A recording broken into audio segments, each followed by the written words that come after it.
Now, is there a connection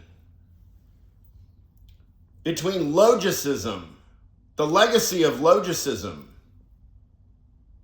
the legacy of Noam Chomsky, maybe, the legacy of the Massachusetts Institute for Technology military industrial complex accepting donations from Jeffrey Epstein, upwards of $850,000 between 2007 and 2011. And Noam Chomsky having personal financial dealings with Jeffrey Epstein.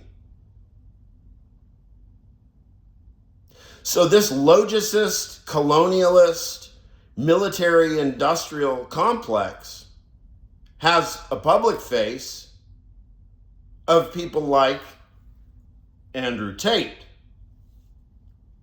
But it is the very same face.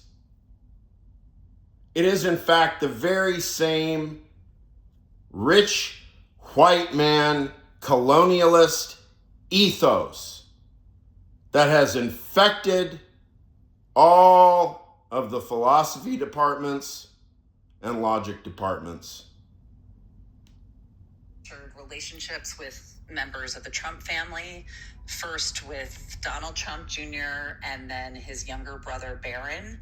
Barron admired Andrew and spoke with him over Zoom last year, according to a mutual friend who was on the call. And after Trump was reelected, some of the Tate supporters ascended into the new administration.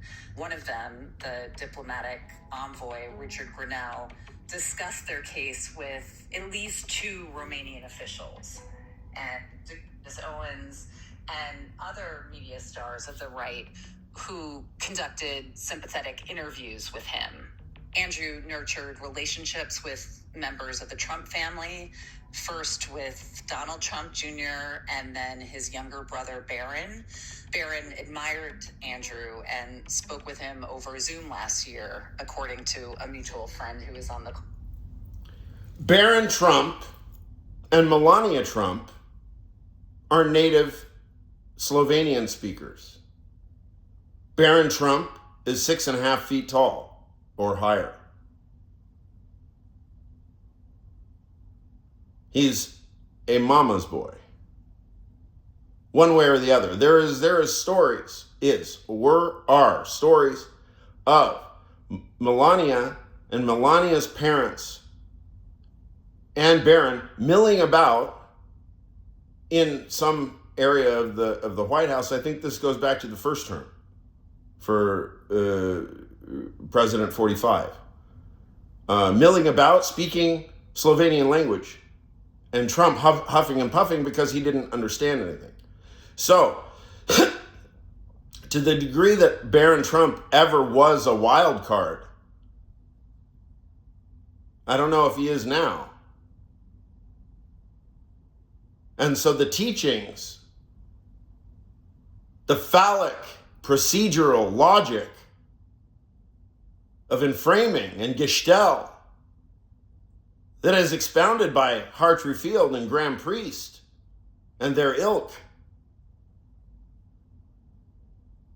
is to be interrogated and questioned within the context of Andrew Tate.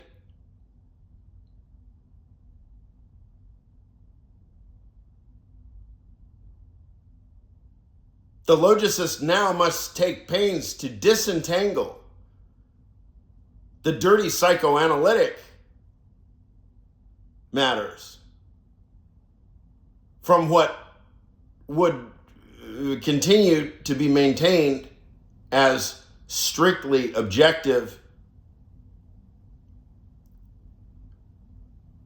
scientific inquiry.